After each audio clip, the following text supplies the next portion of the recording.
If you want the coolest and most stylish city EV currently available for sale, then look no further than the new Mini Cooper Electric. Now with twice the range, more power, greater interior features, and I think more style than we've ever seen before, the Cooper SE now offers far more than it ever did for just 55 ringgit more than the outgoing model. My name is Aiman Abdullah, this is Malaysian Motoring, and join me as we say hello to the new Cooper SE.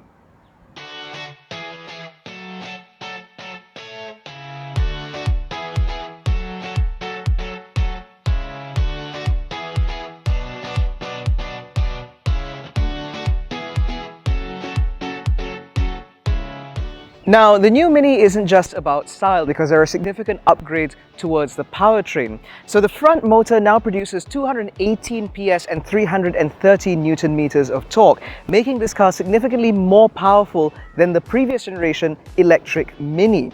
On top of that, that is now powered by a larger battery, about 54-ish kilowatt hours. It's an NMC battery, which is now able to provide up to 402 kilometers of WLTP range. Charging has also been upgraded. Now, the Mini Cooper SE is able to accept up to 95 kilowatts of DC power, able to charge the car from 10 to 80% in about half an hour. And AC charging has also been upgraded to 11 kilowatts, which means a dead to full charge on this takes about 5 hours. But of course, when we talk about a Mini, we have to talk about style. And I do think that the new generation J01 Mini Cooper looks absolutely fantastic. Up front, we get the same circular headlights that we've seen before, but they now are even smarter still. So in addition to having a new daytime running light signature, as well as automatic high beams and cornering lights, these lights now have a configurable signature daytime running light design. So you can pick in one of 3 schemes which actually change the way the DRLs present themselves, although the ring around will always be your indicators no matter what. Now, because this is obviously an all-electric Mini, there are far fewer inlets in the front of the car, limited to just a little bit of an underbreather at the bottommost edge of the grille. The grille itself is just an outline now, done up in this beautiful dusty rose gold color, which I think looks fantastic, and it matches the Mini badge quite nicely as well. Now, you may notice that on the front of this car there is a radar, but I'll get to its usability in a little bit. Down the side, you get these gorgeous 18-inch alloy wheels replete with that same sort of rose gold color, which again matches the trim and the badge on this car, and they're wrapped in Maxxis Pretrima 5 tires. While the tires are all right for this car, and I suspect they'll be good enough for 90% of users, I would recommend upgrading to slightly higher performance tires because obviously this car has a lot of torque available from zero, which means that it is very easy to spin these wheels up, and given the fact this car still has go-kart-like handling, you might want slightly more performance out of the rubber. Now, this car is done in a gorgeous deep blue color with a contrasting white mirror cap and white roof setup. What is interesting on the side of the car, from here especially, what's most visible is that there have been a lot of reductions in terms of overall design features. This bonnet, for example, is no longer clamshell. The side profile now does not have the wheel arch claddings that we used to get. In fact, in terms of surfacing, it is now a lot more simple, a lot more clean down the side of the car. There's also been the deletion of chrome all the way around the exterior, again to make this car look a little bit fresher, a little bit more modern, a little bit more minimalist, while still maintaining the iconic Mini design. Now, one of the things that I do quite like on the side of this car is the fact that you still have that floating roof, but you also get flush door handles for the first time. This is obviously lifted out of things like the BMW i5 and the iX2, etc., but it does integrate very nicely into the design of this Mini. I do appreciate the fact that even though this car looks like it's gotten a bit bigger thanks to the extended wheelbase, it is actually dimensionally smaller than the previous generation, so we are seeing the Mini return to its roots by being a compact city car. Now, before I get into the rear end styling, I want to clear something up with regards to nomenclature. Now, you've heard me refer to this car a couple of times now as the Mini Cooper, and that's because the 3-door is now being dubbed as the Mini Cooper. Instead of Cooper being a part of the trim line, it is now a model designation. Now, in Malaysia, we get the Mini Cooper SE, which is designated by this green S here. There is actually an internal combustion version of this car that is based on the previous generation platform, but it still gets a lot of the design elements, and so if electric isn't for you, then there is that option, although it is significantly more expensive than this all-electric model. Now, back to the design. You get gorgeous triangular taillights on this car. Now, I say that they're gorgeous even though traditionally Minis have had sort of rectangular style taillights. These triangular ones are now more intelligent than ever before. Firstly, when you unlock the car, they do a little bit of a dance to greet you, which I think looks absolutely spectacular. And just like the front headlights, you can also customize the running light signature back here as well. So again, you have 3 options. They are tied together, so front and rear cannot be customized independently. But I think that these look really good. And of course, they also integrate the indicators all up here. Now, you get a very clean rear end, which is expected from a Mini because this car obviously does not have exhaust pipes. And behind this tailgate, you will find a surprising amount of space. Yes, this isn't powered, but for a Mini, this is not so bad. You're not going to be able to fit, say, 4 people's worth of luggage in here unless you're all very reasonable and all carry backpacks. But I think that for a couple of people, this should be more than enough. And for added practicality, you can actually fold these rear seats 60-40 and they do fold relatively flat, which means you can carry a decent amount of items in here. Now, if you're wondering about charging cables and stuff like that, there is actually a false floor and you can fit more stuff underneath here should you want to. But I would otherwise recommend just leaving it empty and maybe not manipulating this false floor too much because it clearly doesn't like being moved. But I think it's the inside of the new Mini Cooper SE which I think is an absolute masterpiece.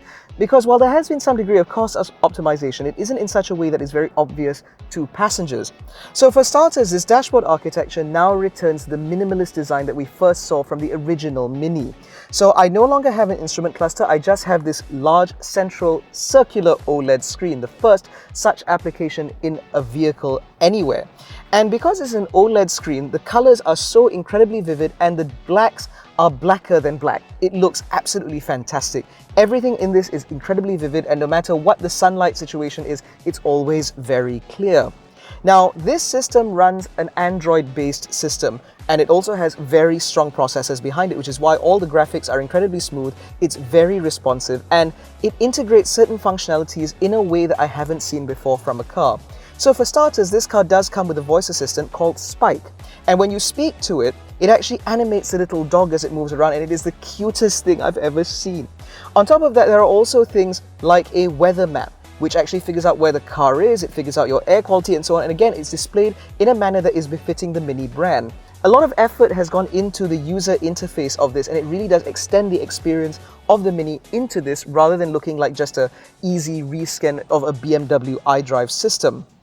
On top of that, it's not just good to look at, it's also intelligent to use. So this car now comes with wireless Apple CarPlay and Android Auto and also offers Mini connected services, which means that via an app you can manipulate various functionalities within the car and monitor the car's status when you need it. Now, before you start saying that I'm being a hypocrite, because Tesla also does the same thing, the big difference here is you also get a standard heads-up display. It is unfortunate that it's displayed on a piece of perspex rather than onto the windscreen, and it is rather small, but at least you get pertinent information like your navigation, your traffic sign recognition, as well as your speed displayed right in your line of sight, which means I don't really have to look at this screen too much. Now, aside from this, what also has been reworked are the physical controls for this car, because where there used to be a bank of piano-type toggles, this has been reworked to provide only what you need and nothing more. And there has been a particular amount of attention paid to tactility. So while you still have a physical volume knob on this side, you still get piano buttons for your gear selector as well as your drive mode or experience selection. You now get a key-like twist knob to start and stop the car. This is a really novel feature because in the original Mini, you would have had the ignition key in the middle, the ignition barrel at least in the middle. So now this is also very similar. And of course, you have to twist it to start it, which I think is just great. Now, beneath that, you will find a set of shortcut buttons for your demister front and rear, as well as your parking sensors and your vehicle control or vehicle settings, all in a shortcut here. Now, beyond that, we have to talk about the architecture in this car because, again, I think it looks fantastic. There are some scratchy materials about the place, like the speaker cover ahead of the driver, as well as perhaps the door handles feel a little bit plasticky. But otherwise, what you feel and touch looks fantastic. So up front, you get this lovely fabric, you get some of this contrast strapping here, as well as more of that rose gold material around about the place in order to sort of break up the visual monotony, and I think that it works really well. That fabric also extends up here onto the door cards, and you get more of that rose gold material for the speaker covers, as well as, again, those slightly classic-y door handles. You also get that rose gold down here where you find a couple of cup holders and this lovely mini storage box, which is not only branded but also covered, which means if you're trying to hide something like a pair of sunglasses, this works quite well. This center tunnel actually extends all the way to the rear. I appreciate that there is a wireless charging pad here with 2 USB-C ports should you want that, and this armrest is actually connected to the driver's seat, and so it's always in the perfect position to rest your arm. Now, if you're wondering about ambient lighting in this car, don't worry, there is some. Because in addition to there being lights underneath the dashboard, as well as on certain places like here, as well as in the grab handles on the doors to project onto this door card, you also get an ingenious system that lives behind this screen. This is what they call the mini projection system, and what it does is there are a set of LEDs that project onto this fabric surface on either side that change with the various modes, and it are also customizable individually. As a result, it means that at night this car looks like an absolutely fantastic display, because like I said, not only do you change the colors, you also change the design and pattern of that projection based on the drive mode or based on your customization. As a result, it's very easy to get your Mini to feel like it is uniquely yours. I especially like that in one of the experience modes, the lights actually change based on the track that you're playing. So if you change the track, it changes the color. If you get to the next track, it changes color. That really does something to make me feel a little bit more immersed within this experience, and I do think that it is truly unique to Mini. Now, beyond that, we have to talk about these seats, because these have been redesigned for the new generation. They now come with beautiful contrast stitching as well as Mini badging on the seats themselves. These are two-piece sport seats, which means you get an integrated headrest, but compared to the previous generation, you now get powered seats on both sides with lumbar as well as memory for the driver. This means that it is now more comfortable than ever to sit in a Mini. I have complained in the past about seating positions and the lack of customizability for the driver's seat, but now that is no longer a problem. In terms of practicality, I mentioned you have a couple of cup holders here, you've got your wireless charging pad, that little cubby here, you get a decently sized glove box as well as relatively small door bins. I think you might struggle to put in a water bottle here, but it's good enough for wallets and cards and stuff like that. You also get a set of vanity mirrors, which I think is nice to have, but I find it's very curious that it doesn't come with any sort of lighting. Minis are largely driven by people who are quite, we'll say, immersed and very invested in their own style, and so I would have liked to have had a light there. Oh well. Now, there were two things I didn't like about the old Mini Electric. One was its lack of practicality and space, and the other being its limited range. Now, as I mentioned earlier, this car will now do over 400 kilometers on a charge, making it infinitely more practical than the last car. But even though this car is physically smaller in footprint, the wheelbase has grown, and that really pays dividends back here. Now, with this seat setup in my driving position, about 170 centimeters, I actually have a decent amount of knee room and a pretty decent amount of headroom as well, which means that you could actually fit 4 adult passengers in this car without too much issue. On top of that, there are some amenities back here. I have an armrest for my right arm, on the left one on the left side, which is certainly nice. I have my own cup holder, and I've got a decent amount of visibility out from these side windows because they are surprisingly large. My visibility out front is somewhat impacted by the two-piece sport seats I mentioned earlier, but I do think that I could live back here quite well. In fact, I even have space to tuck my feet in underneath the seat in front of me, which means I do actually enjoy a decent amount of under-thigh support. It actually fits that this car is a 4-seater. You cannot put somebody in the middle, because I think that 4 people could be quite comfy in here. Now, if you're looking at this as, say, a young family, you'll appreciate the fact there are 2 ISOFIX mounts back here. And there's also an ISOFIX mount on the front seat with a top tether as well, which means that if you do need to fit 2 child seats in here, you can put a slightly smaller one behind the driver and a bulkier one in the front seat, while still leaving enough space for an adult passenger back here. That said, however, I doubt very much that any Mini customers are using this as a proper family car, because if you were, you'd probably look at a Mini Countryman instead, and we look forward to bringing that review to you when the time comes. But I think that with this migration to electric, particularly with a much larger battery, there is going to be a concern as to whether or not this new Mini Cooper SE still has the go-kart feel that have characterized Minis since the beginning of time. Well, let me get back in the hot seat and I'll deliver the good news. Now, the thing about the Mini is this is ultimately a consummate city car, which means that its main priorities will ultimately be the ability to drive well in town, much to the detriment of all other considerations. Now on that, this Mini does seem like a pretty good city car. So because it's electric now, it is now smoother and much more punchy than before. This car notably actually has more torque than the outgoing electric Mini, which means that it feels even more zippy to drive. On top of that, because there is a little bit more power, top speed is now 170 kilometers an hour where it used to be 150. And it just feels like a much more capable car. Now, when you're driving about in town, especially on roads like these where it's nice and smooth, the Mini does seem quite civilized. So you do get a little bit of a harsher primary ride, but it's nothing that you wouldn't expect, again, from a Mini. This car does have a relatively short wheelbase, and short wheelbase cars tend to be a little bit more fidgety. And again, that is what you'd expect from a Mini, and it certainly doesn't disappoint in that regard. It is not harsh, and it's certainly not uncomfortable. It's just a little bit more movement than you might necessarily expect.